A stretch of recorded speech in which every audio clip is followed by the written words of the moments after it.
Radha Madhava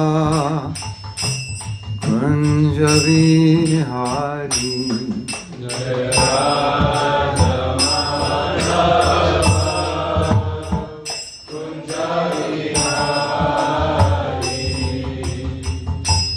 Radha Madhava Kunja Vihari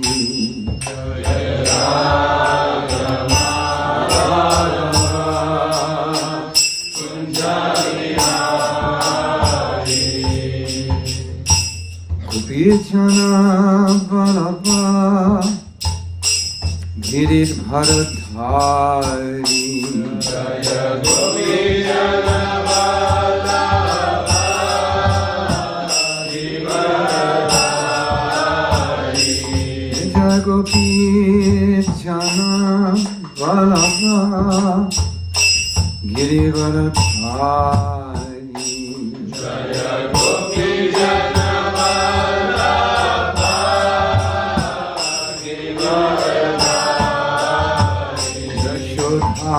Nandana Raja Janaranjana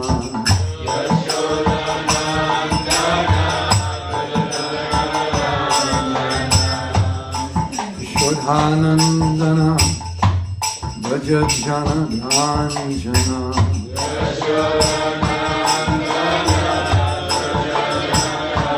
Yashamana Tira Banachari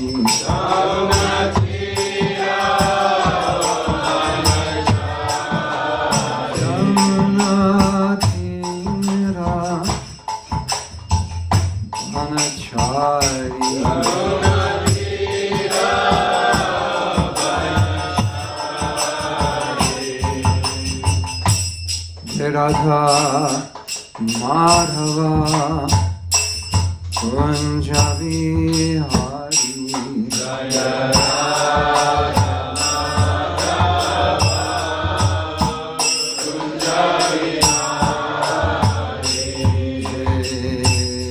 Radha Madhava Kunja Vihari Jaya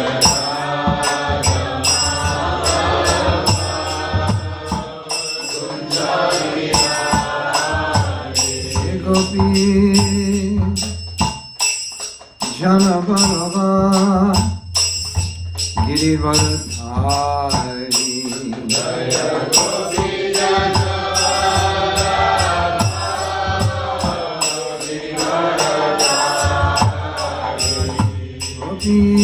Gopijana Vallabha Giridharadhari Jaya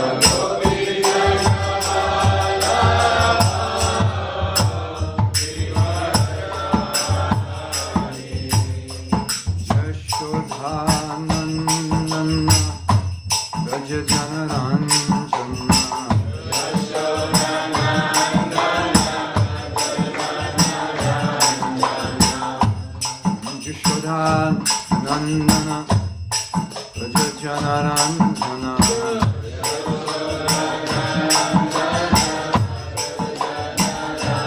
Yashamana Tira Banachari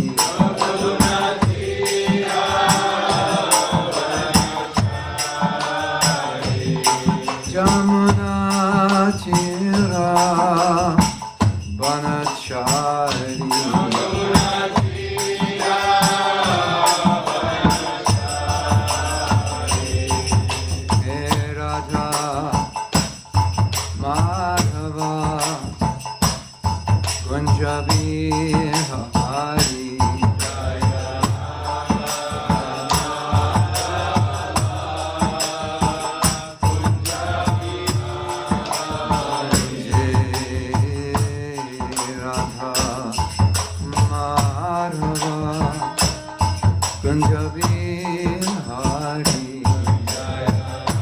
Radha Madhava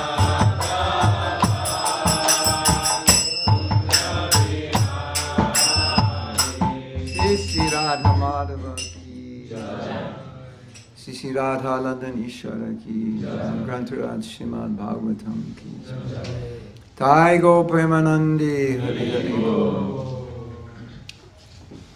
Could you get my chatter sitting somehow behind the screen?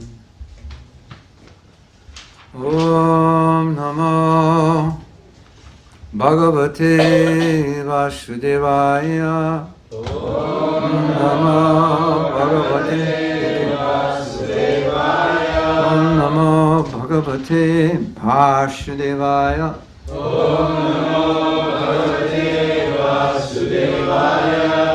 Om Namo Bhagavate Vasudevaya. Om Namo Bhagavate Vasudevaya. So we're reading from the first canto, chapter 17, text 14. Is that correct? Yes. So, during Prabhupada's time, before we would recite the verse, we would recite each word. And you can repeat. And, yeah. Jane, Anagasya, well, actually, Anagasi, Hogham, Yunjan, Sarvato, Asya, Chat, Mad, Bhayam, Sadhunam, Bhadram, Eva, Syat, Asadhu, Dhamane, Krite, Janen Agasyagam Yunjan, Sarvatosya Chamadbhayam, Sadhunam Bhadram Eva Syad,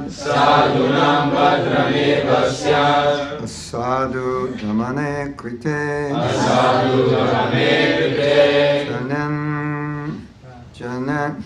Janen this is tricky. Janan Agasyagam Yunjan, Sarvatosya Chamadbhayam, Sadhunam Bhadram Eva Syat, Sadhu Dhamane Krite, Janan Agasyagam Yunjan, Sarvatosya Chamadbhayam, Sadhunam Bhadrameva Syad, Sadhu Dhamane Krite,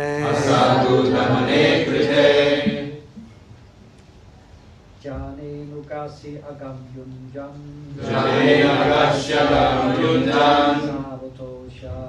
Savatosha Macha Mahatpayam, Sadhunam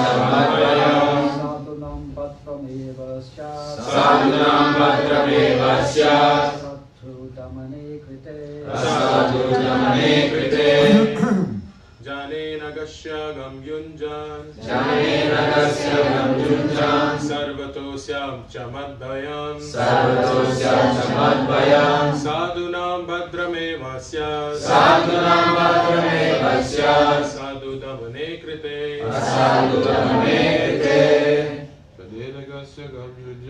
Jane Nagasya Gam Yunjan, Sarvatosya Chamadbhayam, Sadhunam Bhadram Eva Syat, Sadhu Dhamane Krite,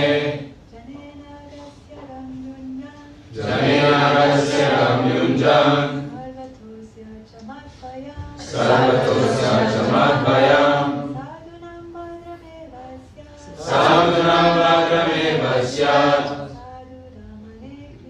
Sadhu Dhamane Krite, Jane Nagasya Gam Yunjan, Sarvatosya Chamadbhayam, Sadhunam Bhadrameva Syat,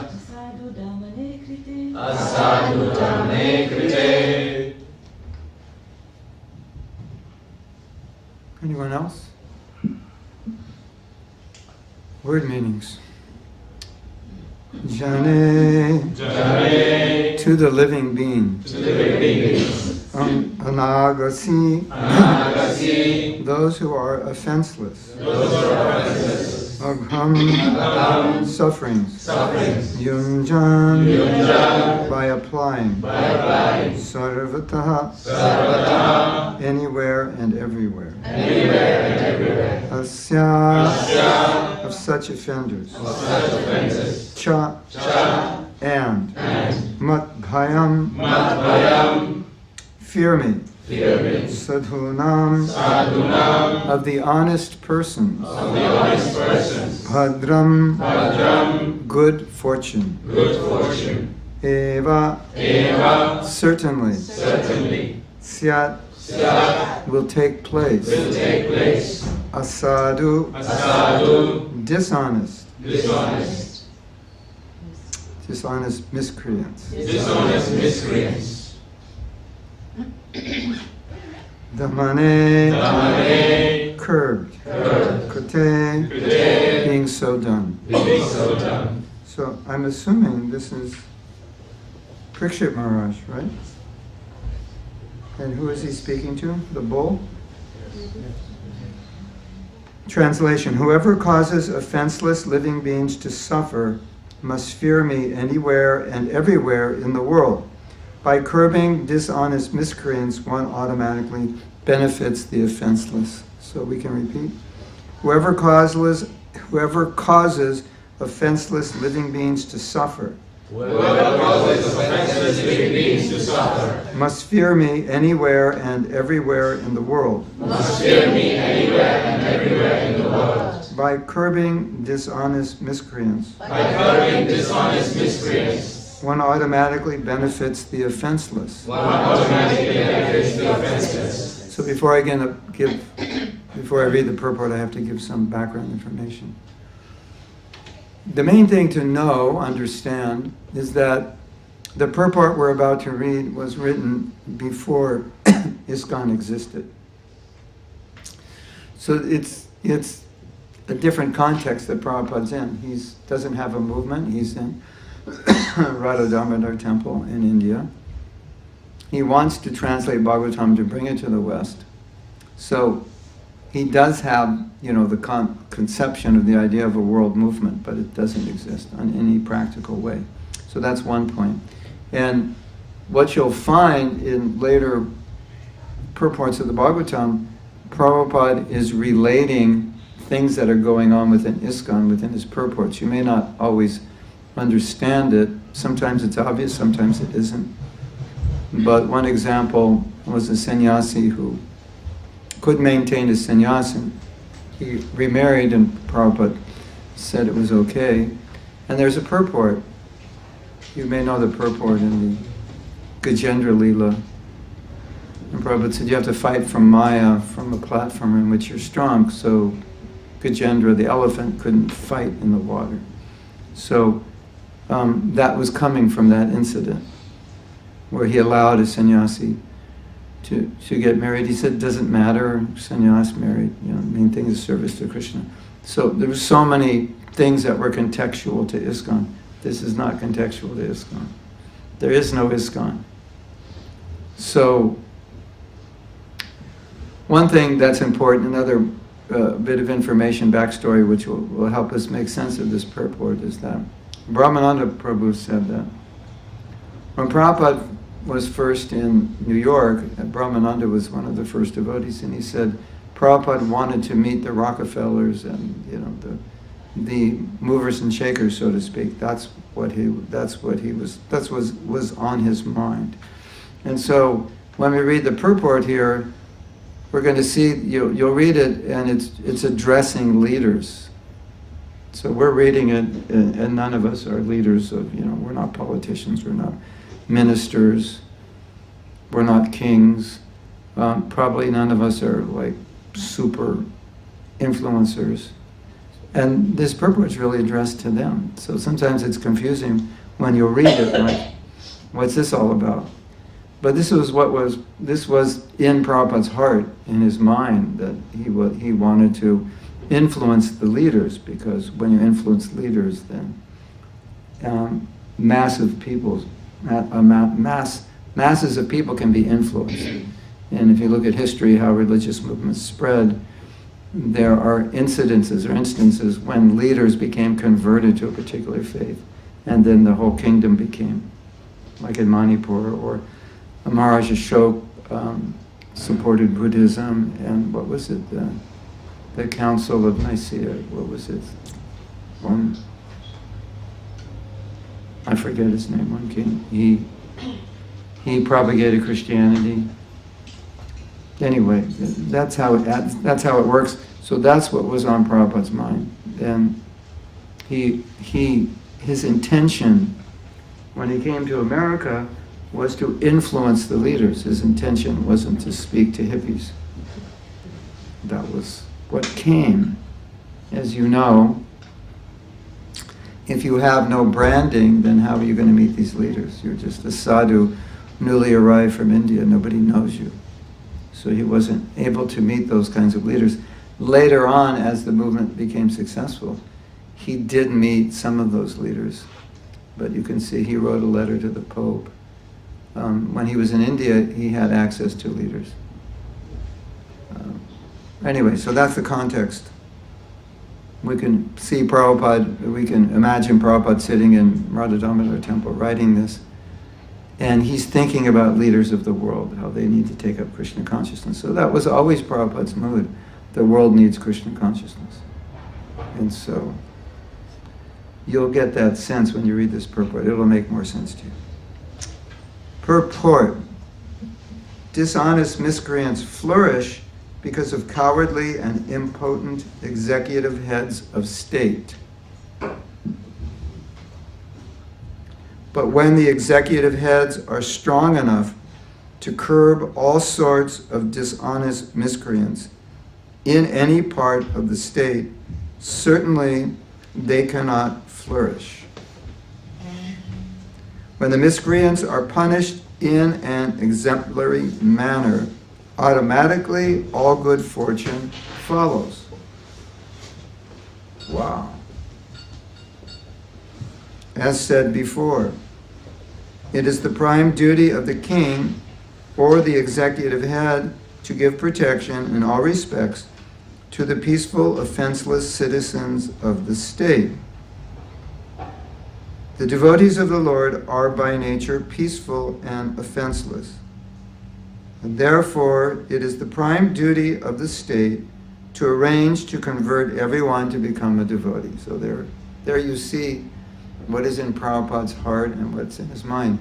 You will, by reading the Bhagavatam, or reading any of Prabhupada's purports, maybe not any purport, but many, many purports, it's nice to read it in the sense of what is going on in Prabhupada's heart right now.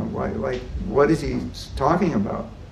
He's talking about the whole world becoming Krishna conscious. That's what's in his heart. That's what's in his mind.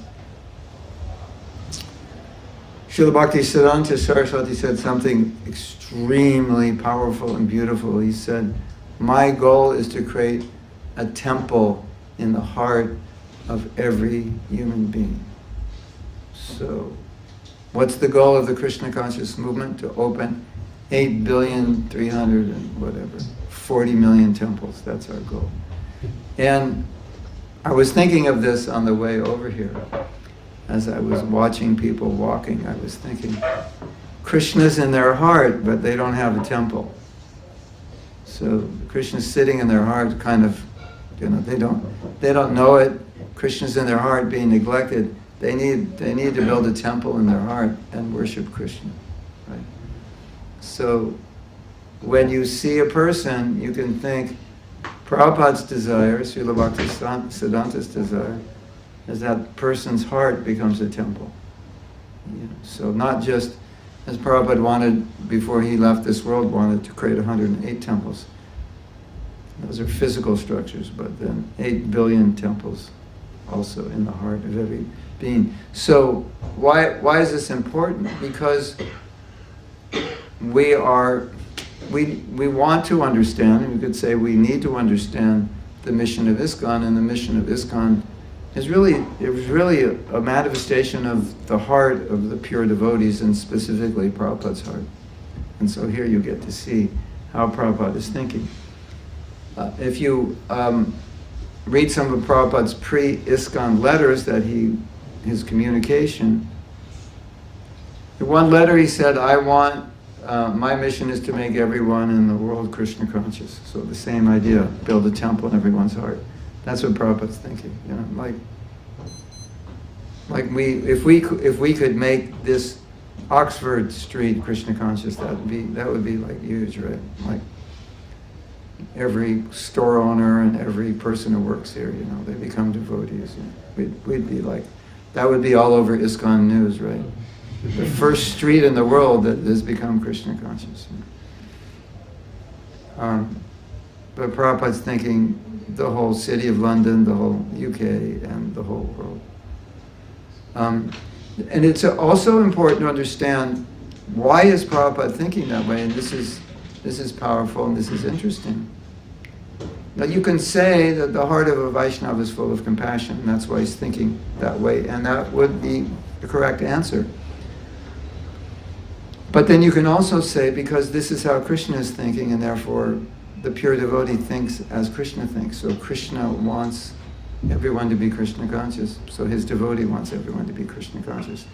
And even if you don't want everyone to be Krishna conscious because you're Krishna's devotee, you do want everyone to be Krishna. In other words, if that compassion hasn't arisen in our heart, at least theoretically, we want everyone to be Krishna conscious because that's what Krishna wants. So if Krishna is compassionate and you're Krishna's devotee, then you just represent that compassion. Like sometimes someone will come to the temple or want to move to the temple. Sri Sri Radha London Yeshwar. And they have a difficult past, or they may have some personal problems, and they're not like the poster child of a brahmachari, but they want to move in the temple. And we had many such persons in the hippie days of the early in the movement, because people's experience with drugs was temporarily making them the personification of the word spaced out. It's like they couldn't really function that well because of all the drugs.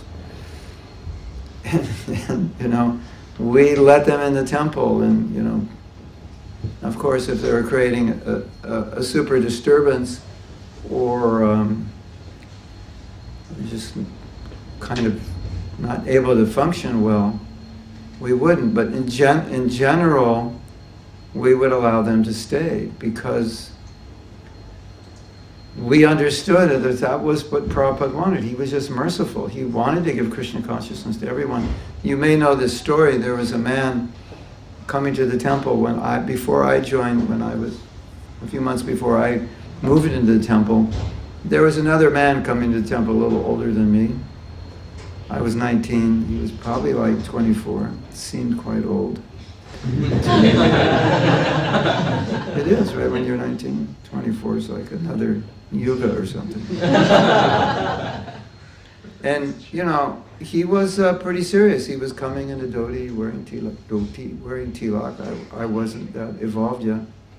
And one day he showed up in a sari. It was like, okay.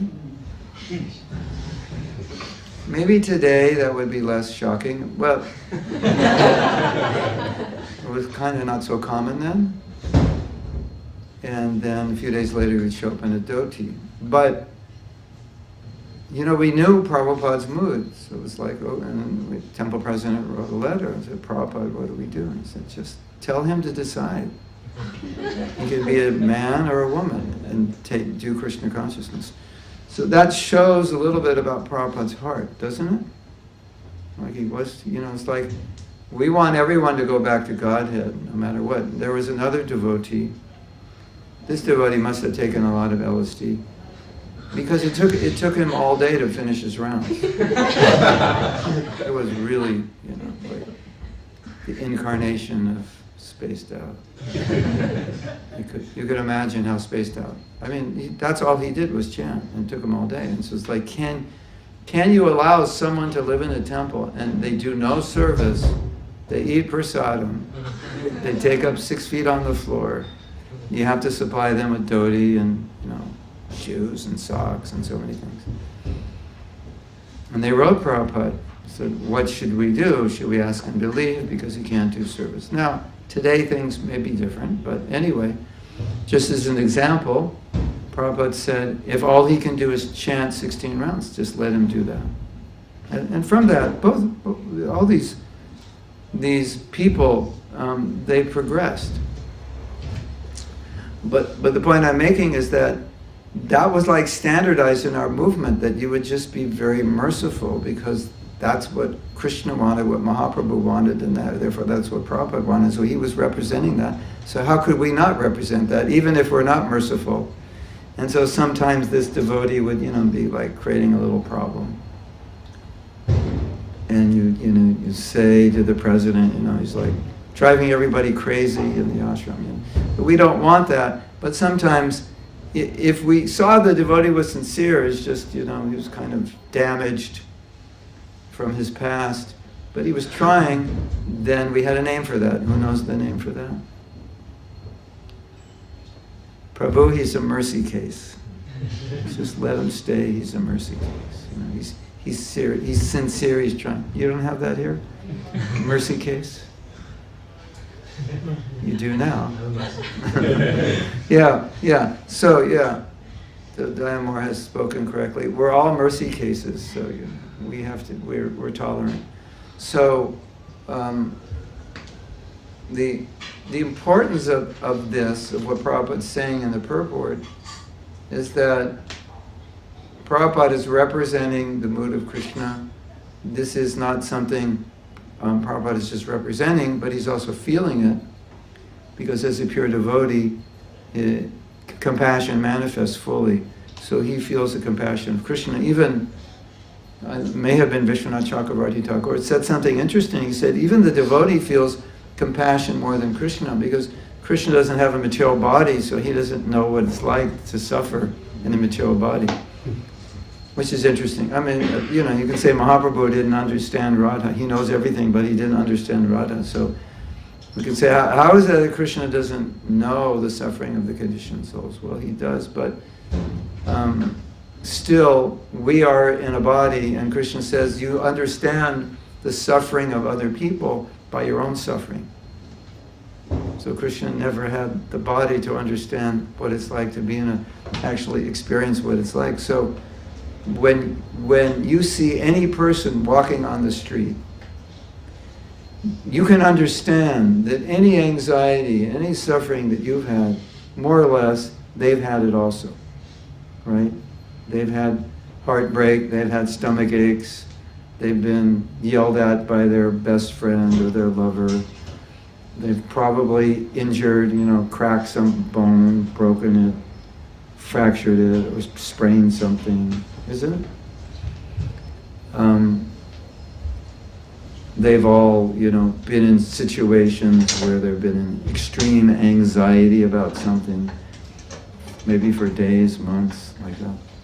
So, you might say, well, I don't have compassion, but Krishna's saying, you know what suffering is, and therefore, you can understand everybody's going through that suffering. Sometimes suffering is just a little thing. You're hungry and there's nothing to eat. You had to work late and you didn't have time to take lunch, and you go home and there's nothing to eat. Now that's suffering also. You have to go out shopping, you have to go out cooking, you finally take dinner at like 9 o'clock, you're starving. Little suffering, big suffering. Everyone's going through it. So, we can practice compassion that way. I think the difference for Srila Prabhupada is he was feeling it. Like, sometimes we can intellectualize compassion. I can understand people are suffering and they need Krishna consciousness. And at least that much we can do, and that we have to do, right? That's a motivation. But intellectualizing it and feeling it is different. And so we saw times in which we saw Prabhupada feeling compassion for something that wouldn't even move us emotionally at all, but it moved him. Isn't that interesting? Like one time, devotees were on a morning walk, maybe it was in Melbourne, I'm not sure, in Australia somewhere, but there was a lot of traffic. Probably, it was like 6:30 in the morning, there was a lot of traffic. And Prabhupada said, why is there so much traffic so early? And he said, well, it's expensive to park right in downtown, so they come early to get a parking space just outside, in the neighborhood. And then they'll park and they'll walk in. And he said, but it's so early. And he said, yes, Prabhupada, but they start work early. And then Prabhupada said, they're working. He said, they're working so hard. And yeah, you see people, you walk, take your chopper walk, and you'll see, 6 o'clock, there are people working, right? Cleaning the streets, this and that. But Shuddhakirti said, when Prabhupada said that, he saw Prabhupada had a tear in his eye. Like, have you ever cried because some guy was sweeping the street at 4 a.m.? Because they do that here, at least when I used to live here. I take my walks after Mangalartik, and they were cleaning all the beer bottles. They still do that. Like 4:30, it's like, So you see the guy and go, poor guy, you have to clean bottles. And Prabhupada's crying, you're working so hard in the material world. Because also Prabhupada knows in the spiritual world there's no work. So he has that also to relate. There's only joy and happiness. So Prabhupada, to fully understand suffering, you really have to experience the bliss of Krishna consciousness. And because Prabhupada's experiencing that, when he sees someone doing something as simple as working hard, that could affect him. That you're really suffering. We have a hard time sometimes understanding that we're suffering. Prabhupada did not have a hard time understanding that. He fully understood it. And that also impelled his compassion. But as one advances, obviously, they feel compassion. And so in these purports, if you read them in that sense, you can feel Prabhupada's compassion in the purport. It's not, like we tend to intellectualize everything, right? So we're trying to understand with our head. But we can feel Prabhupada's compassion also, rather than just understanding, okay, leaders should not tolerate offenseless people being offended. Those people who are offending should be punished. And so we can understand, yeah, okay. But what's Prabhupada feeling when he's saying that? He's actually feeling the pain of the world. And sometimes we feel it, right? You go out and you see, or you hear the news, or you see the trends, and it makes you feel bad for people, because you understand that all the people growing up in the world are being conditioned by crazy ideas. And we know as devotees, these things that are being conditioned by are going to cause them to suffer, because they're going to think in ways which are going to make their lives difficult, or frustrate them, or make their lives really bad, isn't it? So, and this is what was driving Prabhupada. Like Prabhupada, you know how hard Prabhupada worked, and how much he traveled, and how much, if you read Leela Amrita, Prabhupada took so many anxieties on his head to spread this movement. His own disciples fighting, and I just read this heavy, heavy story. We will read the rest of the purport. Don't worry. I read this heavy, heavy story in Shama Sundar's book. Number 3, Shama Sundar was Prabhupada's right-hand man, and they were going all over shooting rhinos, doing the impossible. And Prabhupada was always like, Shama Sundar, what do you think? And this and that. And at one point, the devotees, I forget the reason, it's not important, but they didn't think Shama Sundar should be Prabhupada's secretary. And they came, all the leaders, petitioning Prabhupada. And Prabhupada had to tell Shama Sundar, you can no longer be my secretary. You imagine how difficult that must have been for Prabhupada? And here all his leaders are like in anxiety about Shama Sundar. I don't know why. Does anyone remember from that book? I don't know why. I don't want to guess. But anyway, they were disturbed. And Shama Sundar is thinking, well, Prabhupada's going to put them straight. And for some reason, Prabhupada didn't. And Shyama was in disbelief, like, you're going to kick me out because they don't like me in this position or whatever? And Prabhupada said, what can I do? I mean, it may have been that Prabhupada had a bigger vision for Shyama. That could have been there also. And so Prabhupada played the card, what can I do? Maybe he wanted them to leave. But still, whatever the case was, it's not easy, right? And you can just go down the list. So many difficult situations Prabhupada had to deal with. And why didn't he give up? Why didn't he just throw in the towel and say, this is too much, I'm too old for this? Because sometimes, the devotee will come, blah, blah, blah, blah, blah, blah. She said this, she did this, he said this, he did this, and it's like, am I in nursery school here? Like, what's going on? I have to deal with this? And what do we say? I'm too old for this. I just want to chant Hare Krishna and read Bhagavatam and give some classes and spread Krishna consciousness, to people who are not 5 and 6 years old in adult bodies, It's difficult, and that's what Prabhupada had to deal with all the time. So why did he go on so enthusiastically, so patiently answering every question, every letter, every day giving class, even when he didn't feel well? Why? Because he actually cared. He saw that we were suffering, and we can feel this in this purport. At least let's try to feel it. I'll continue reading. The devotees of the Lord are by nature peaceful and offenseless, and therefore it is the prime duty of the state to arrange to convert everyone to become a devotee of the Lord. Thus, automatically there will be peaceful, offenseless citizens. Then the only duty of the king will be to curb the dishonest miscreants. That will bring about peace and harmony all over society. So we see what's in Prabhupada's mind. This is quite interesting. Not just that I will write some books and distribute a few books and open a few temples, but we will change society. That was what was in his mind and what's in his heart.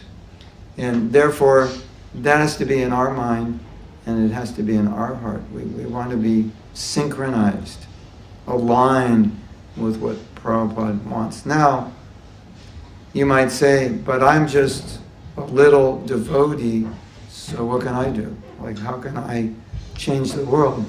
And we saw, of course, as Prabhupada was spreading Krishna consciousness, that there weren't a lot of leaders, and even if there were, they weren't really buying hook and sinker Krishna consciousness. Yeah.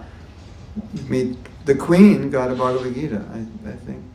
I think the sculptor, who was her sculptor, was a friend of George Harrison, and she got Bhagavad Gita. But what happened after that? She didn't call us up and say, okay, how do we do this? How do we make the UK Krishna conscious, or how do we make the whole world? And she liked it, but, so it's just a reality. But still, one may wonder why in this first canto there's so much discussion of how leaders should behave. Why? What was Prabhupada thinking? And I wonder about it, and my only conclusion was you don't know how the world is going to turn, what direction it's going to go.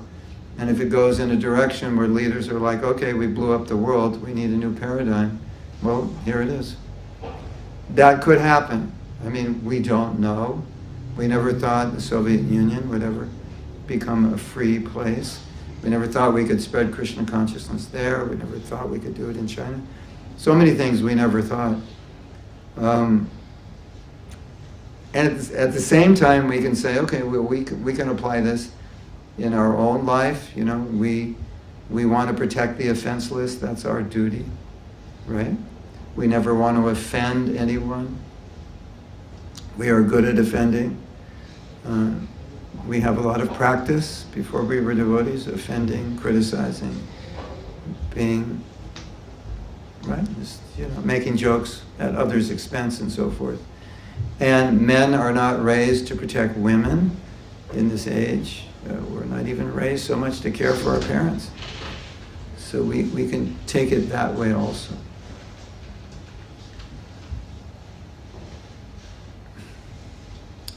Hare Krishna. So, what time does class end? It's supposed to end? 8:30 it's supposed to?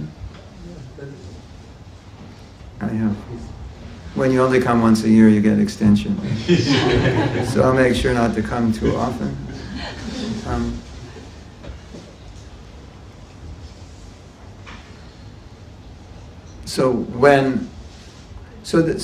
The question comes, like I'm sure you've all felt this, like, we know the world needs Krishna consciousness, we know this is Mahaprabhu's mission, we know this is what Prabhupada wants. What can I do?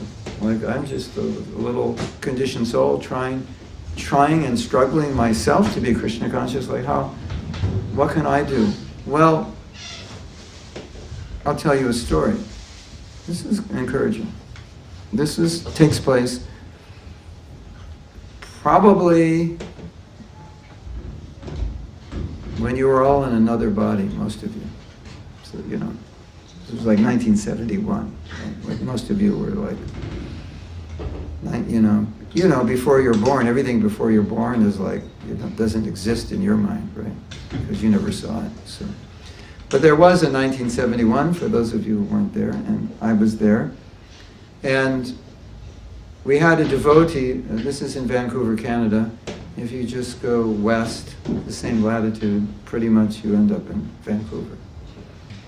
And I was sent there as a young devotee. And one fine day, a devotee showed up in our temple from Montreal, and he said, I want to come to Vancouver. I said, okay. And he was an interesting devotee. Kind of, very interesting, funny, and not trying to be, but funny in his own way. And then after a few months, he said, well, it's time for my periodic bloop. I bloop periodically. So you kind of understand how funny it was. I need a little breathing room. It's like, like some of you in Soho, periodically you need to like get out, right? Because it's like, yeah, is it? Is it like that? Pressure cooker, is that? Yeah. I lived here for a few months, so I know, I have experience. So it was like that for him, it was like Krishna consciousness was great, but it was like too much, so he's like, periodically I'm blooping. I was like, okay, like, what am I going to say? Like, can you explain that? Yeah, this has like been going on for years, and I'll be back. And so anyway, he had some friends who lived in a place called Vancouver Island.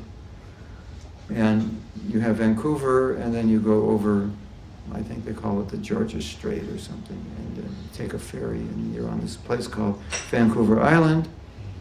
And this was, in the 70s, hippies, so they were living in the country on the island. And came like a week later, he calls us up, and he said, all these people want to become devotees. I'm like, you have to come here. I'm like, okay. So at this point, I'd probably maybe been a devotee, a year and a half maybe. So I'm like 20 years old, 21 maybe. So we go there, and it was like there's this video, my wife made a movie of, it's called Women of Bhakti, and they're interviewing Vishwambara and his wife. And so one of the questions was, why do you do this? Like, why do you do kirtan? And he turns to his wife and he said, I don't know how to do anything else. That's why I do it, which is true. Just raised as a devotee, doing kirtan, and he does it well, and that's what he did, and that's why he does it. So, in the same way, as young devotees, what did we do when we went to their house? We said, well, you should have Sandhya Arti, because we had Sandhya Arti every night. And so we had Sandhya Arti, And the person who was doing it was doing Sandhya Arti in his long johns, because that devotee taught him how to do it. So we're doing Sandhya Arti, he's in his long johns. Whatever, and their long hair and whatever. And so, well, we should have Bhagavad Gita class, well, because that's what we do, and that's all we know. And we should have Mangal Arti, So we have Mangalarti, and we should have Bhagavatam class. And say, we should clean your house because we've just made your house a temple and your house is not as clean as a temple. Okay, and we should have breakfast. But then what should we do? We should go out on the Sankirtan. Because that's all we did every day. There was nothing like other program. Like we didn't know how to do anything else but just do kirtan in the temple, have class, clean it, eat, and go out on the street and chant. That's what we did. So we brought them all out. And we went out and it was phenomenal. No one had ever seen devotees before. And we were actually stopping traffic because cars wanted to see what we were doing. And people, the street was so crowded, people had to walk off the sidewalk. You call it the sidewalk? Curb, what do you call it? Pavement. People had to walk off the pavement onto the street, onto the other pavement, the black pavement. You had to walk onto the street, the cars were stopped, and people were coming up to us and pulling magazines out of our hands. So all we had were magazines. They were pulling it out of our hand. Give me one, give me one. They wanted to see what it was, right? The police came and about a couple hours later said, you can't do this. And so, okay, we had to stop. And then we went to a park, we took prasadam, had more kirtan in the park. And then we went back. And then a week later, this devotee, his name is Kuti Chak, it's one of the stages of sannyas. He called us up and said, they lived in the country. He said, we have all moved into the city and we have a temple. We got a house and it's a temple. It's like, okay. Like 8 of them or something crazy. And they said, we need a temple president. We need someone, right? So someone came from San Francisco. That's where I came from. And a few of those people came back with us, and the rest stayed in the city called Victoria and opened a temple. And then subsequently, over the next few months, another, 12 people joined in the temple I was in. So here's this little bhakta who only knows how to give class and play mridanga and cook a little bit and clean the temple, that's about it.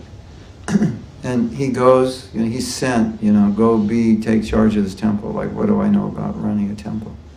What experience did I have? Nothing. I joined out of university. So you join out of university, you have very little experience of the world because you're not really in it. And then so I spent, 2 years there or something. And, I left, there were like 20 devotees, 20. There was something, when I came there was 3 people. And when I left there was like 20. And those people who joined all became the leaders. They're the ones who are responsible for the whole expansion of what is in Vancouver today. All those people who joined were the leaders after I left. So my point is that, if I am trying to spread Krishna consciousness all over the world, what can I do? Not much. But if you can do a little something, whatever you can do, you don't know the result. That little one visit and some kirtan, and 8 people join, and they're the ones responsible for, not today, so to speak, but the temple in Vancouver, they established it. The deities, they installed them. Like, all these things happen. So in a sense, indirectly, I could get the credit, right? Or I remember preaching to a devotee, and he eventually became a devotee, not just because of me, but there was some significance, and he went on to be one of the main leaders of the library party that distributed books all over the world in libraries, and even in Eastern Europe and like that. So, it's like, so Krishna, when I'm trying to go back to God, can you remember, I touched this person, I touched that person. Like, you don't know. So and sometimes you'll read stories of Prabhupada where he's traveling, in a place where there's not a lot of devotees, or he's not near a temple, and he's just giving a Bhagavad Gita class with his, his secretary and his translator and his servant. There's like 4 or 5 people. Here's the world Acharya, and he's sitting somewhere in the middle of nowhere giving a Bhagavad Gita class. And how is that spreading Krishna consciousness all over there? What's it doing? But that class is recorded. Hundreds of thousands of people heard it. Those people who were with him heard it. They went on to do something. So I have another story. This is interesting. So in I think that same year, 1971, or maybe 1972, it would be 71. So if it was, yeah. So I had been temple president, like not even a year yet. And so we went to Rath Yatra, San Francisco. At that time, and that was the only Rath Yatra in the world. When was the first Rath Yatra in London? Does anybody know? What year was it? 69. Oh, 69. So there were only 2 Rath Yatras at that time. San Francisco was the first in 67. So we went down, and as I mentioned, I was temple president, so I got a message that in the evening there's going to be a temple president's meeting in Srila Prabhupada's room. And I had never been to a temple president's meeting at all, what to speak of in Prabhupada's room. And so the whole Rath Yatra, I was thinking, what's this meeting? What's going to go on in this meeting? It's a temple president's meeting with Srila Prabhupada. Like, I had no idea, and I would just, you know, when you have no idea, you start to imagine, like, Prabhupada's going to be, chalking things out, like we have the strategic development. And so there's going to be some strategic planning, and, charts and graphs and PowerPoints. Well, they didn't have PowerPoint. These things are going through my mind. So I walk in the room. Prabhupada, as you could imagine, is sitting, not at a big executive desk with 3 telephones, as you would think someone who's running an organization like that. In those days, if you watch movies from those days, the executives would have like all kinds of phones. This is for this person calls me on this phone, and so you go in Prabhupada's room, no phones, no big desk, just a little desk. He's sitting down. So we walk in, and as we walk in, Prabhupada's giving us prasad. He just had some dried fruit and nuts. And I don't know. I guess it was Maha Maha. I guess that's why I'm still here. I got the Maha Maha. And so we all sit down. I'm like, okay, this is the big executive temple president's meeting. That time there's probably only 20 temples in the world, or 25. So So you're with the temple presidents in the United States. There were like 7, 8 of us, so that was like a third of the presidents in the whole world, or something like that. I'm like, okay, where's the graphs? Where's the charts? Where's the goal setting?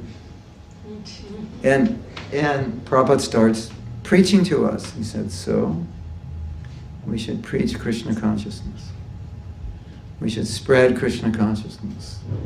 We should open temples. This is basically all he's saying. And I'm sitting there and thinking, this person is spreading Krishna consciousness all over the world, and he's just sitting there talking to a few of his disciples about spreading Krishna consciousness. It's like, okay.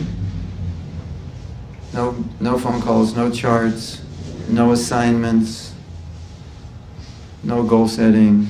He's just preaching to us about preaching. And from that, so much is happening. So I don't think we should ever minimize whatever we're doing in Krishna service, the contribution we can make, because we will all feel, I'm not doing anything. Like how Prabhupada wants to make the world Krishna conscious. Like, Prabhu, if you could speak to the prince or the king, like, what would you tell them? I don't know. Could you, we'd feel like, I don't know, I'd have that opportunity, I'd probably blow it. Probably say something, wrong. Or even if I said the right thing, would it do anything? I think Prabhupada's mood was, you never give up, you never underestimate the power of Krishna consciousness, and you give it to everybody. You know, you have the whole world, but you give it to everybody. And one by one, as we all give it to everybody, someday, somewhere, someone, who knows, is going to say, this is it. And my uncle is the this of that, and I think he'll like that. And the this of that likes it, and all of a sudden, who knows what happens. I made 20 devotees as a new bhakta. Who knows what will happen in the future if I just keep going and press the right buttons. Right? Something can happen. The other thing, which is interesting, and you may have heard this, that devotees who were with Prabhupada when he was being interviewed, if you listen to the interviews, if you don't know this, then when you listen to it, you'll understand. He said, they would ask questions, and so if you're being interviewed, you're thinking, I'm being interviewed for a newspaper, so you're thinking, what do I want to say to the public? Prabhupada was speaking to that person. Swamiji, can you see God? Yes, and you can see Him also. Do you want to see Him? Are you ready? You know, it's like, right? So Prabhupada was very much one-on-one. Although he was thinking of the world when he was with a person, one-on-one, every letter. He answered every single letter. Did you know that? There was no letter Prabhupada received that didn't get answered. It's like personal. Wow. So even though his mind is on the world, one-on-one, he's giving his time. And so I think for us, we should be doing the same. Our mind is on the world, but our mind is also on the person in front of us. You know, like right now, that exchange, that's the most important thing I can do. I can save somebody. And Prabhupada often said, if I can make one person a pure devotee, my mission is successful. He once told a devotee, he said, see this ant on my desk?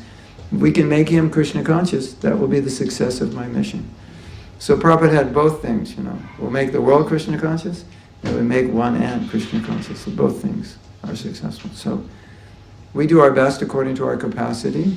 We carry that compassion that Prabhupada has. We carry that vision he has, even though we may not understand how to manifest it. Time, things will change. You never know how. They say the world has changed more in the last 20 years than the last 100, and it's going to change more in the next 5. So, you know, who knows in 20 years what it's going to look like, you know, if people will even have emotions anymore, you know, like who knows? They all may be married to robots, who knows? You know, you don't know. And so all these purports and making the world Krishna conscious and how leaders should act, maybe someday that's going to happen, and some leader's going to call us up and say, tell me what to do. And it's right here in the purport. Hare Krishna.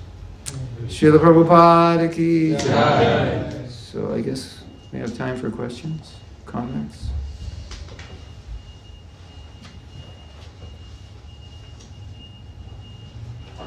Yes. Hare Krishna. Hare Krishna. Thank you, Mahatma Prabhu, for... Oh, okay. So, you know, I told you some stories about our Sankirtan endeavors, some funny ones, some not so funny ones. And I'm thinking sometimes when I'm having a good interaction and I'm having a quick one, I give a Bhagavad Gita away, but in the back of my mind I'm thinking, how likely is that person going to read it and actually become a devotee? And I think we should have more of a mercy case consciousness where we just have to have that hope that they will take it up. And so I'm wondering from your Sankirtan days if you can give us any advice for us to say that consciousness that, yeah, no matter how a person looks or how we perceive them, indeed, they can be actually the best case to come to be a devotee in Krishna consciousness. I have experience of that when I went to South Africa. I went to South Africa in 1981. And some of the devotees from the UK used to go to South Africa. Sometimes just, could you imagine, a traveling Sankirtan party to South Africa? And they would all say, you go to the sweetest place in England to distribute books. There must be like these little towns that are like super sweet. And so you go to South Africa, it's even sweeter. It was like so sweet, and people are so polite. And because they were closer to India, they were closer to Indian culture. And there were also so many Indians there. So there were so many people I wouldn't approach, because in America people looked like that and dressed like that and came out of a car like that and lived in a neighborhood like that, and you would just be like, oh, they're not interested. And in South Africa it was totally different. Those were some of the most interested people, like the most educated, wealthy, aristocratic. They were like so open. So that was the most dramatic, right? But also, I think Prabhupada's mood is the how would you know? Because people are evolving. So maybe today they're not interested, but you convince them to take a book, and then there's some disaster in their life, and then they like, okay, let me read that book that I wasn't interested. Like, we don't know. And also, I mean, of course, if you're distributing books, you know certain people just by the way they're dressed will be more receptive. So there's no problem with that. But, one thing that Prabhupada said that's important, he said that, it's like when his spiritual master said, it's better to publish books than to build temples. Prabhupada never said, I questioned that, I had doubts, I didn't understand it. Prabhupada only said, I noted what he said. So this is really important, because if you look at Prabhupada's relation with Srila Bhaktisiddhanta, there's not like doubt about what Srila Bhaktisiddhanta did. Do you know that Prabhupada had devotees go to India to study how to create dioramas? And he wanted dioramas in his temples. And so we have one in Los Angeles, we have one in Detroit. I don't know anywhere else. These are exhibits. And Prabhupada said, Srila Bhaktisiddhanta used to go out with these dioramas. It was part of his preaching. They would set up like big diorama exhibits, like downtown cities, whatever. And so, like, who would think, like, this is going to be a main strategy in your preaching, to have dioramas? It's just like... But Prabhupada did it because that's what Srila Bhaktisiddhanta did, and he had faith. So I think that's part of it also. It's like, okay, my tiny brain doesn't understand if this is going to do any good to anybody. Because, people, their attention span is not so great. And even 20 years ago, people didn't like to read that much. What to speak of now with social media. So, like, why are we distributing books? Why don't we distribute 1 minute, reels, Just, excuse me, sir, you have this reel, click your phones, Here's a reel, check it out. Of course, we could do that as well. That would be good. Have a reel about the book. But you can have that doubt, like, what's the point? And do they even understand it? And I'm not saying that these doubts are not worth considering and how we can, do things better. But at the same time, I think we need to understand Prabhupada's mood. This is what he said, and it would have its effect. So let's do it. I think that's important. Because if you lack that faith, how can you do it? I mean, you can do it better. There's better things to say. You could write a pamphlet, give it to them also. This will help you understand the book. Invite them to the temple, create reading groups. I'm not saying we couldn't do all these things. Get them to that Gita circles or sage groups or whatever, yeah. But there is this element of faith that Prabhupada had. So I think that's important. I don't know if that's an answer. You wanted more than that.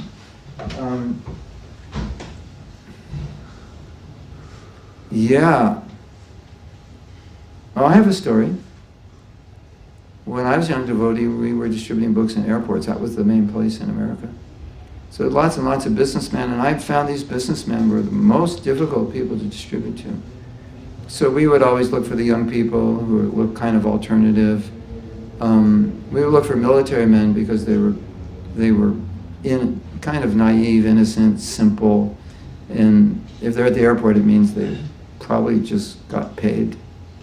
They did their basic training and then they get out, so they're walking around with money so they could take a book and give a donation. And so I couldn't distribute a book for the life of me to a businessman. And then one of my godbrothers came to that airport, Pragosh. Then the only people in the airport were businessmen, and he was distributing books to businessmen. I was like... And I would often say, more satisfying than me distributing books was watching him distribute books. It was like amazing, you know, like, how did you do that? And it almost came to the point with a lot of book distributors, it wasn't even what they were saying. It was just their energy. I remember Vaisheshika Prabhu, this is probably in the 80s, he was saying, or the devotees were distributing books with him, he would go up to people and say, "Excuse me, sir, all glories to the Sri Krishna Sankirtan." And I think what was happening was that when you reach a certain level of ecstasy, no matter, it was kind of like, does it really matter what I say anymore? I could say anything, and people would take a book. Like we would, when we'd get in that, we'd get pretty goofy when we'd be in that state. Sometimes we would be distributing, or maybe we're just collecting a donation, and people would say, "What group is this?" And we'd say, you watch TV, right? And they'd say, "Yeah, right." And they'd say, "Well, okay, give a donation." And they'd think, they kind of think, "Oh, I must have seen you on TV." But you couldn't, if you weren't in the zone, so to speak, you couldn't do it. And so it's I think that's more important. Another story you'll like. Maybe you heard this story. Prabhupada came into Los Angeles, and I had a godbrother who was an amazing book distributor, and every day before he would go out on book distribution, he would tell us how many books he's going to distribute. Because it was just like how every hour I distribute so many books. That's like he knows how to distribute. And so, oh yeah, I'm going to stay out 8 hours, that will be 40 Bhagavad Gitas, you know, big books. So I'm going to stay out 6 hours, that'll be 30 or whatever. So Prabhupada comes to the airport, we all go. And then, of course, we all want to come back and be with Prabhupada, and he'll come back in the temple, have a kirtan, give a talk, and the whole temple's just like, zzz, Prabhupada's here, you know, it's like crazy bliss. And I said to the devotee, I said, "Are you coming back?" He said, "No." I said, "What are you doing?" He said, "I'm going to stay at the airport," because Prabhupada's coming into the airport, so he was already out at the airport. And he said, "I'm going to stay at the airport and distribute 108 big books." And I said, "How are you going to do that?" He said, "I just have to see Prabhupada for 3 minutes, and I can do it." And at the end of the day, I said, "Did you distribute 108 big books?" He said, "Yeah, I did."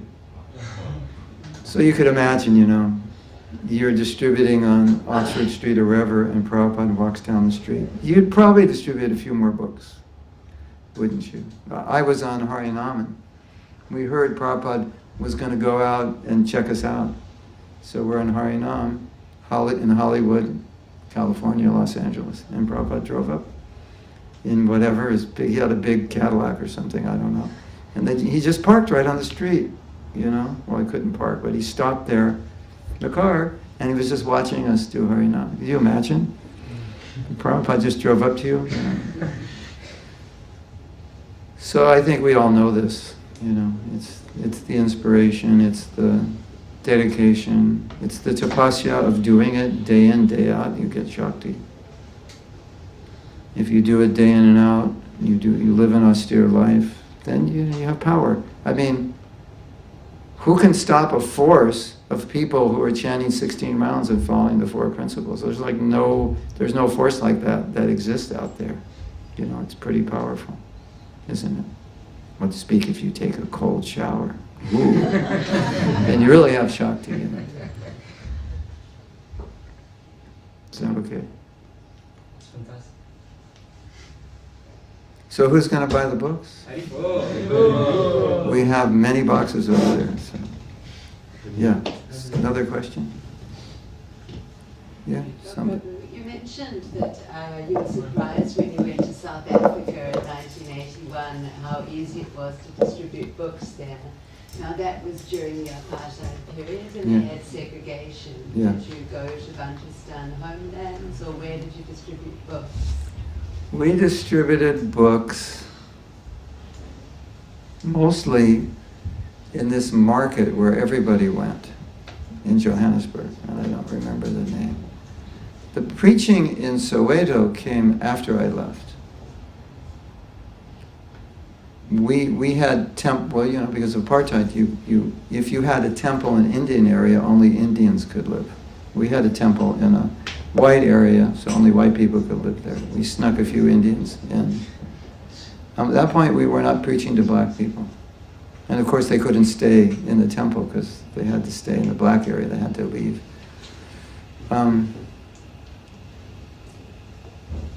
It was mostly Indians, and I had a temple where we were catering. You know, you go to university, it's mostly white people, and during apartheid. Yeah. So we were catering to the white population, which they had a difficult time taking up Krishna consciousness because their life was too easy, and it was a little bit austere for them.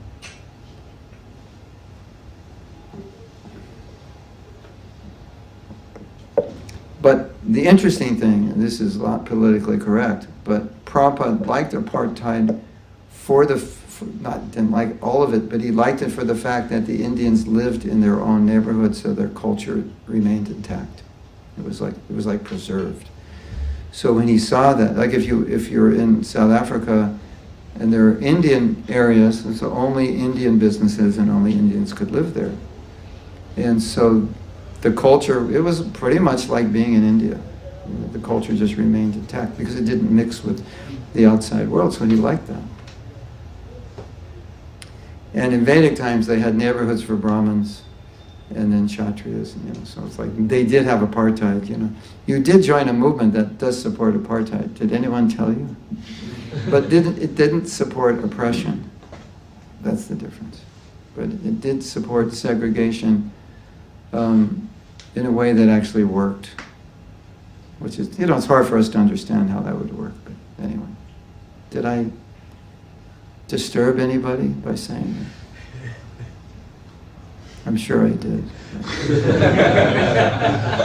There are some things disturbing in our philosophy because the context is not modern, it's different, so it's not the same. Like people weren't walking around, oh, I live in the Shudra neighborhood, I'm so envious of the Brahmin neighborhood. It wasn't like that. It's like, I understand by nature, this is who I am, these are my people, this is my tribe, it's okay. I'm not envious of the Brahmins are serving us, they're helping us. We're serving them, they're serving us, it all works. Nowadays it's different because everyone's supposed to be, you know, wealthy and everyone's kind of striving for the same thing despite your nature, where they were more accepting. They didn't have a lot of comparison. You're a Brahmin, I can't be a Brahmin. It's okay. You can be a musician, an artist, an actor. Did I answer your question, or was there something behind it that? Yes, no, Yeah. I mean, the question was whether you visited, you know, Bantustan homelands, and you mentioned that was later that you went to Soweto for preaching when it was possible Yeah. to do so. Yeah. In 1981, generally we would be, I did go to Soweto then once, but generally it was a little dangerous for a white man to be in Soweto. As far as I understood, it was definitely after dark, it was, you know, it was a sad situation. Okay, you have the microphone, yes. I'm addicted to the following of Srila Prabhupada's series and Memories or following Prabhupada? following Srila Prabhupada. Oh, following Srila Prabhupada, yes. yeah. And there was a part that Brahmananda was speaking about his going to in South Africa, and he said that, as you said, that the Indian community was very tied and Yes. very they were sitting together and they were paying everything for the devotees. They had Yes. nothing to pay, Yes. And Prabhupada was happy about that, of course. But after he said, and what about the black people? Yeah. And That was in Nairobi. it was in Nairobi. Yeah, It's yeah. not South Africa. No. Sorry. Yeah. Sorry. Yeah, yeah. I'm But not anyway. good enough. Yeah. Good enough. Yeah, definitely. But he was also interested by the... Well, I have something, since I'm in the mood of shocking you, I'll shock you again. When Prabhupada first came to England, and they're all Indians, he said, I didn't come here to preach to Indians. Yeah. I came here to preach to, it's like everywhere he's going. Of course, Indians now are, they're second, third, fourth generation or something. So they're Brits in and out. I don't even know if you call them coconuts anymore. They're not, they might be tan on the outside, but their faces look like Brit faces, right? Isn't it? Just like you can tell. Just by looking at someone's face, often you can tell what country they're from, how long they've... Anyway, and if they're American, you can tell by how loud they talk, right? Because you can hear them down the street. But it's true. Wherever Prabhupada went, he was going for the local people. And when he went back to India, that was something he was doing out of affection for his countrymen. Because Srila Bhaktisiddhanta did not ask him to do that. But he said, well, now the movement is spreading around the world. I want to give it to the Indian people. And look what happened. And so many of those Indian devotees are now traveling around the world. It's just so beautiful. Okay, anything else? It's also said in the Chaitanya Charitamrita, Mahaprabhu wanted the Indians first who were born there to take it up and spread it. Yeah, it's true.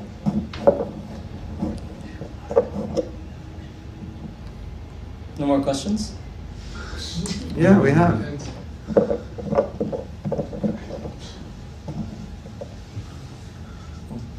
You were a devotee for a year or so, and then you took up this pioneering role. We didn't have a choice. Yes.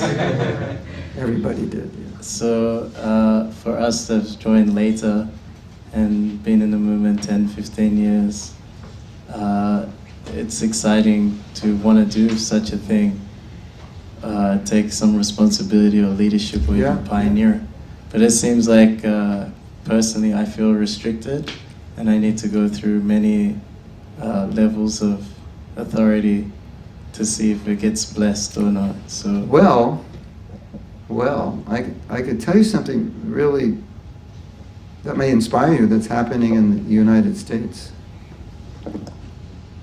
You may know about this program called Krishna House, developed by our godbrother Kalakanta Prabhu. And so they had a temple in a place called Gainesville, Florida. And he just started noticing that a lot of people didn't want to join, so he kind of made adaptions for people so they could live in the temple and do seva and not have to get up at 4 o'clock and shave their head. And they could also become brahmacharis later, but he made some adaptation because the college was 2 blocks from the university, so a lot of students would stay there. So they just had to follow a morning program, I think, from 6:30 to 8:30. And they could pay, or they could do seva and not pay. And he said in the last 10 years, 300 devotees joined. So I have disciples that live there, and I'm very close to Kalakanta, and I live in Alachua, which is 25 minutes away. And I go there periodically. And I have disciples who are like ashram leaders there, so I know a lot about it.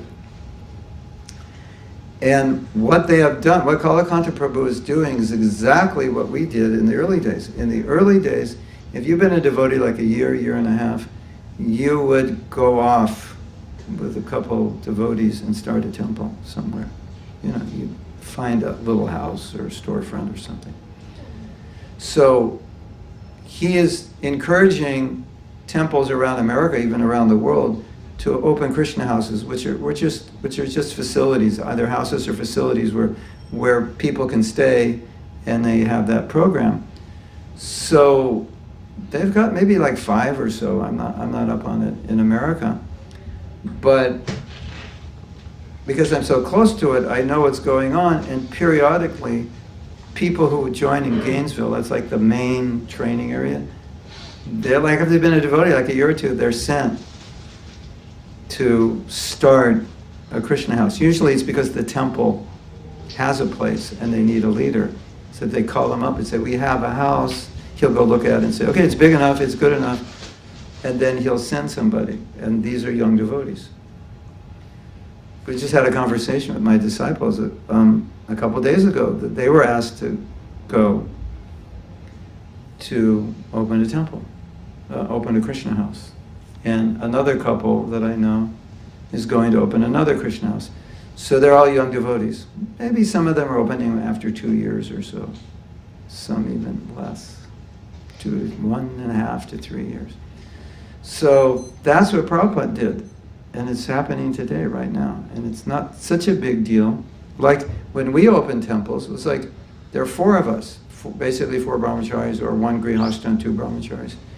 So what was our program? Our program was we go on the street and chant every day. It was pretty easy to manage. You know, we didn't need a school. You didn't have lots of people having problems because there was no time for problems because you're on the street chanting and dancing. So, you know, it's like, when do you have time for problems when you do that? So we didn't have to be like great counselors. The Harinam kind of took care of it all. So it was easy to run, so we could do it. And then people would come and had friends, and they would join, and you know, they're like creative, talented people. They start doing things, and you know. And in those days, the mood was, after you would establish that temple, you'd stay a couple of years, you'd find someone to take it, and then you'd go do a new temple. That's how it worked. You'd turn it over. Because Prabhupada wanted 108 temples. So we didn't have any choice because he wanted 108, so this is what we had to do. So like Kalakanta Prabhu was just like anyone who wants to do a Krishna house, you could ask, like if you wanted to do a Krishna house here, you get an apartment or something, and you could ask Kalakanta, could you send somebody like to train us? And he might, because he's, you know, and he'll find, you know, some young Prabhu, you know, like you do it. You've been a devotee 2 years, you can do it. So, it's so nice that he's doing that because it's exactly what we were doing. And the thing is, when you're in that situation where there are no devotees older than you, then that's just normal to do that because there's no one else to do it. And when I joined, the oldest devotees were like 4 years. So that was like, wow, he's been a devotee 4 years. Oh my God, that's amazing. Seriously. So 1 year, 2 years, temple president, not unusual. So if you reorient your thinking that way, I think, I mean, also, we made mistakes, that's for sure. But Prabhupada allowed for that. Sometimes you have to learn. So it's a nice paradigm. Maybe you can get inspired by it. Is that okay? Does that help? Or? Yeah, thank you. I was just, if I could just say if I understood. So I was wondering, like, when is our turn? And it seems like the situation will present itself where there's no one else to do it. There was like some concern I had that how do you know whether to push yourself forward for that responsibility? Well, I could say one thing, which I've noticed over the years. There's nothing that creates success better than enthusiasm. Like, despite all your other qualifications. Well, you know, purity, of course, following Krishna consciousness. Purity and enthusiasm, that combo is killer. Like, there's so much you can do, even without having all the so-called qualification. And Prabhupada often said, you know, do this, Krishna will give you intelligence. And so for us who joined early, we didn't often have a choice because things had to be done and we didn't have a pool to pull from. It was just a small pool. So someone had to do it. Like book distribution, big book distribution did not exist when I joined. It wasn't even on the radar. BTG, 25 cents on the street. And even when I joined, We're talking like 10 BTGs a day for the whole temple. So for you to go out with a Harinam party and sell a few BTGs in the entire day, I was like, okay, that was normal. So how could we go from that to 100 BTGs or 200, then to big books, then to 20, then to 30, 40? It was all new stuff, but there was just enthusiasm. And then intelligence came. So if you have an opportunity to do something, and you have some ability, and you have good Krishna consciousness, and you're enthusiastic, why not? It's a blessing. And you get to see how Krishna empowers you. And you will not necessarily feel that you've done anything, but things happen. You'll just watch it happen. And people will say, "You're so great, you've done this," and you'll be like, "What are you talking about? I just went out on the street and did kirtan." Say, "Yeah, but you love kirtan so much, you inspired everybody," and you won't even know. But the thing is, we don't realize how much Shakti we have, because we're dealing with people who do not follow these principles, and you've fallen for 10, 15 years. When you confront them, but when you're in their association, if they're at all submissive to Krishna consciousness, they will feel your Shakti that you don't even feel you have, because you're just used to it. But they'll feel it because they don't live that way. And they'll be like, "Wow, you've got Shakti," and you're like, "Really? You must be, you must think I look like that devotee with Shakti. You must have the wrong person." No, I feel this. So don't underestimate the Shakti that comes through us. It's not us, but it comes through us. So, if we're enthusiastic and we're willing, "Krishna, help me. I don't know how to do this, but help me." Why not? It's so beautiful. And then maybe that weird devotee will join you, and he'll bloop in 2 months and go meet his friends, and they'll all become devotees, and you'll get the credit just because you were there. For no other reason, you were there, you took over the temple, and you stayed there every day. You got up and you did it. And eventually things started happening, and you got the credit, even though all the other devotees did everything. But you were there maintaining it. You get the credit. Is that all right? Yeah, thank you so much. Hare Krishna. Okay, it's time for breakfast, right? Or it was time for breakfast. I guess breakfast has been canceled. You can have more questions. You eat breakfast every day, right? You can skip once. Right? Okay. Question. Okay. Jai. His Grace Mahatma Prabhu Ki. Jai. Thank you very much. We know everyone is so hungry, but we have something that will quench your hunger and thirst. Who's ready for some more book scores? For the pleasure of Jagannath, Baladev, and Subhadra, who we very dearly miss, Sri Sri Radhanandan Ishvara and Srila Prabhupada. Yesterday, we distributed a total of 151 small books,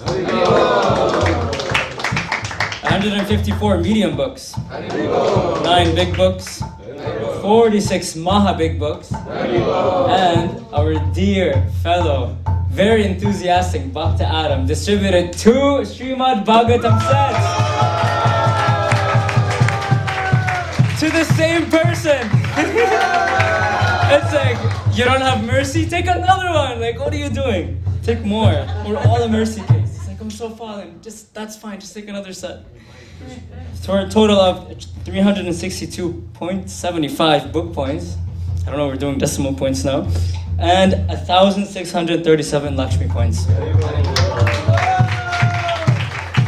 Right, Bhakta Adam. And there's a 3:30 compulsory Harinam with the Brahmacharis. And after that, I'm actually so inspired by being a mercy case, because I know I am one for sure. I never would have come to this movement, given my background and the austerities I've been through, if it wasn't for the books. And I know back in the day it was actually difficult for the devotees to do it, but it was just like possible. Like one Krishna book after the other took off, Bhagavad Gitas, and then before you knew it, Krishna consciousness was spread to the whole wide world. And today, actually, we're spreading Srimad Bhagavatam more than any other time in the history of KC, especially in the West. So on that note, if you're a mercy case, and if you want to also spread mercy to others who very dearly need it, the Srimad Bhagavatam is waiting for you right here, right now. For only 175 pounds, you could change a devotee, a family, a community, and a whole society. I promise you that much, because we do house programs, and we get feedback that it affected them so much, it's like rippling across their communities. And so the Bhaja campaigns that this month is the best month to do it, because whoever does it gets a straight path back to Godhead. On that note, who is ready to be the first initiator, to be a mercy case for others? How much is it? 175? Yeah. Start over. Haribo! Number 1, let's go! I saw someone raise their hand over here. Don't be shy. Be a mercy case. So you can take the book and then sell it later. Yeah. Okay. Number 1. Take it and sell it later. Okay, I'll break the ice. I'll do the second one. Okay. Now we gotta go number 3. We like odd numbers as devotees. So it's like quite auspicious. It's like every Bhagavad Gita on the street. Just give 11, not 10. Auspicious number is an odd one. Anyone? Going once. Take another one. Haribo!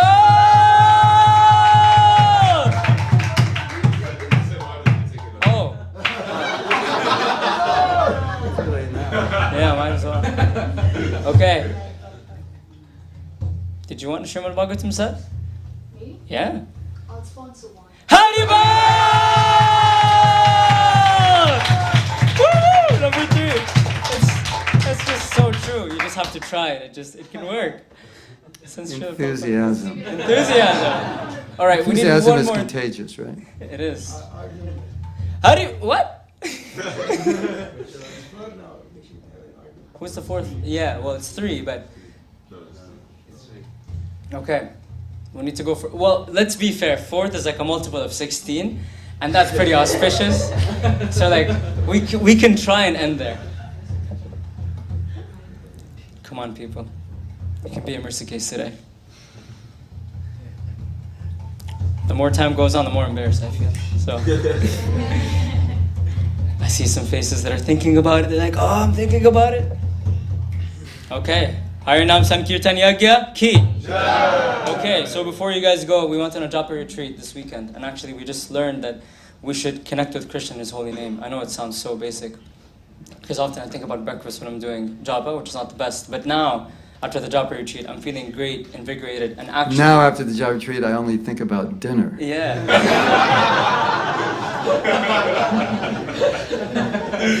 But before dinner comes around, before that thought comes around, these job affirmation cards have me think more of them before I think about dinner. And so the japa retreat, what it taught us is like, we should not just hear the holy name, but we can actually connect with the holy name and have a personal relationship with Krishna rather than having a process. And so His Grace Mahatma Prabhu has condensed 20 years of japa affirmations and realizations onto these japa affirmation cards, which we can carry with us every single day and choose a different mood, because our moods are changing every single day in this mode of nature. And so with that, we can actually have attentive japa and cultivate a very deep relationship. And if that's not good enough for you, and you're not feeling like it, you can feel full of shit. Well, this type. So, japa affirmations, good shirt, feeling full of knowledge, it's all waiting for you. We're going to be right outside.